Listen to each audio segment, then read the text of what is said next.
تاسو ته چې کوم تصویر په سکرین باندې ښکاري دا د هغه جهاز تصویر دی کوم کې چې د ایران ډیلیګیشن پاکستان ته راغلی دی.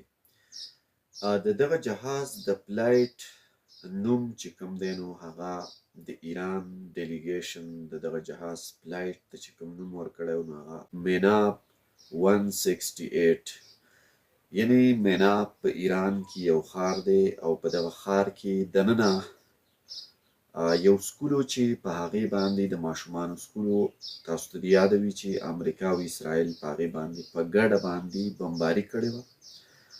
او په هغه سکول کې 168 ماشومان شهیدان شوي. د ایران دغه ډیلیګیشن چې کله د مذاکراتو لپاره پاکستان ته راتلو نو یو خو هغوی دا د دانشمندۍ او د هوښیارتیا کار وکړو چې هغه فلایټ ته هم نوم د میناپ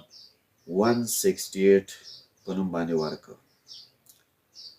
او بل د هغه شهیدانو ماشومانو تصویرونه یې د هغه فلایټ د هغه جهاز په سیټونو باندې ولګول.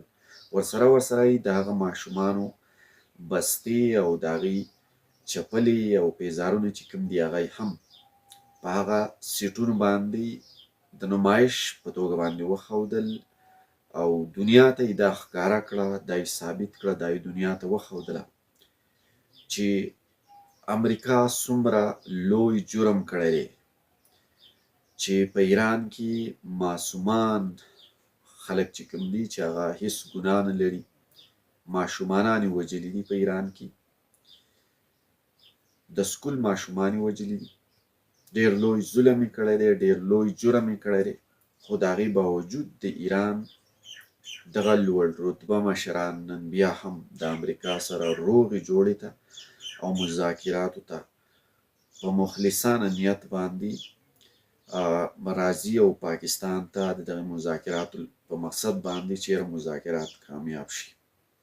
نو دې وخت کې امریکا چې کومه ده د ایران دا یو بله کامیابي زه ګڼم او امریکا یو قسم بیا اکسپوز شوه. د امریکا هغه